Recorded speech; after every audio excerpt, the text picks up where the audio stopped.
Hello students. In our previous class, we have completed first unit. Today we will start with the second unit. In the second unit, law of contract is continued. We have to study three subunits in the second unit which are from Indian Contract Act 1872. So in this unit, we have to study discharge of contract, remedies for breach of contract and quasi-contract. These are the three subunits which we have to study in under this second unit. So, discharge of contract. What does it mean by discharge of contract? Discharge of contract means contract coming to an end.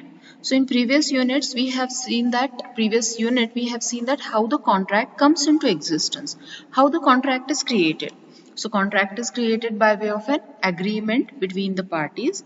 When that agreement is legally enforceable, it becomes a legal duty to be performed by the parties. It becomes a binding contract between the parties. So everything which comes into existence or every beginning must come to an end. In the same way, the contract which has been created by way of offer and acceptance and agreement, even that contract has to come to an end. So that end of the contract or coming to an end of the contract, it may be a positive end or it may be a negative end. So how it may be a positive end? Positive end if what the parties have decided to do in the contract, if they do it, if they perform it, the contract will, after the performance by both the parties, contract will come to an end. Negative way, if one party is ready to perform or one party has performed his or her part of contract and the another party to a contract is not ready to perform, it is a negative way in which contract will come to an end. If the contract comes to an end in negative way, what are the remedies to the party who has suffered a loss because of non-performance by the other party? All these points which we are going to discuss in this second unit. What is discharge of contract? Discharge of contract means that the parties are no more liable under the contract. Means there will be a liability, there will be a duty to be performed by both the parties. Discharge means contract will come to an end. If the contract comes to an end, then the parties are no more liable under the contract. They do not have any duties towards each other. A contract creates rights and obligations between the parties. When a contract comes into existence, it creates rights and duties on both the parties towards each other. Both the parties will have certain rights and even they have the duties towards the other party to the contract. When the rights and obligations created by contract come to an end, the contract is said to be discharged. Contract will come to an end. Now, what are the rights and obligations in contract between the parties? Say for example, I want to purchase a pen. So I go to a shopkeeper and there is a contract between me and shopkeeper A that a particular pen for 100 rupees he is going to sell the pen. I say that I want to purchase this pen for 100 rupees. He says that yes, I am ready to sell this pen to you for 100 rupees. Now what is my duty? My duty is to pay 100 rupees. What is my right? After paying 100 rupees, get that pen from him.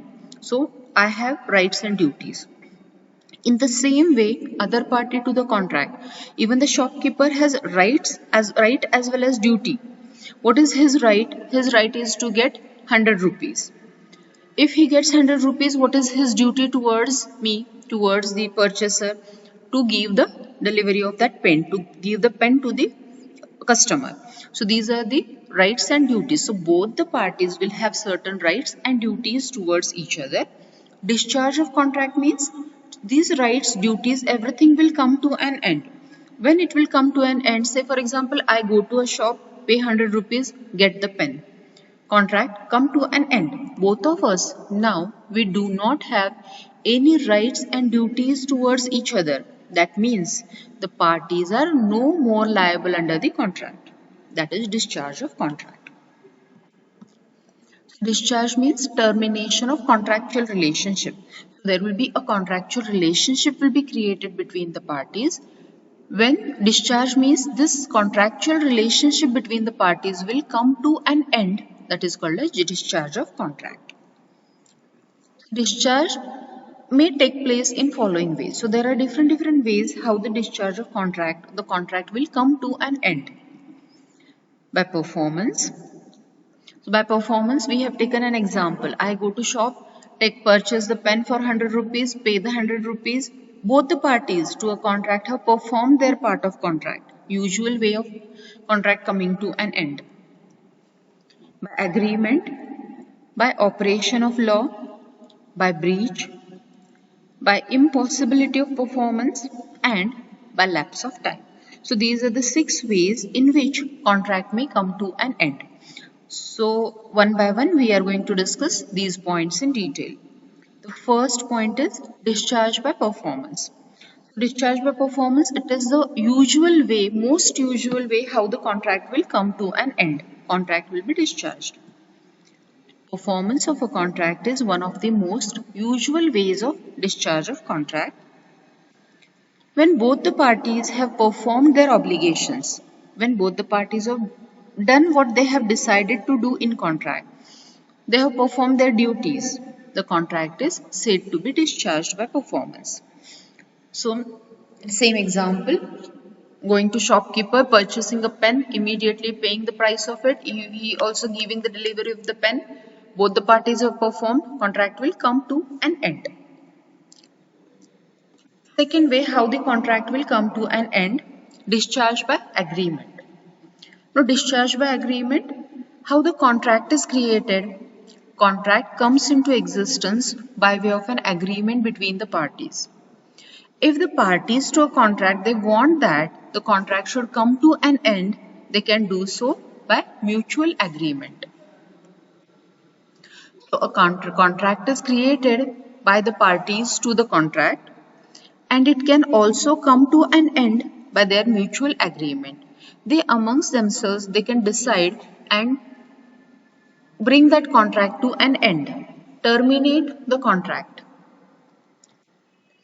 The parties may agree to terminate the existence of contract by any of the following ways. So there are different ways how the parties amongst themselves, they can decide to terminate the contract or to bring the contract to an end.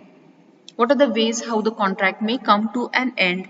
By an agreement between the parties, novation, alteration, rescission, remission, waiver, accord and satisfaction. These are the ways in which the contract may come to an end by agreement between the parties. So about these terminologies we will discuss in next class.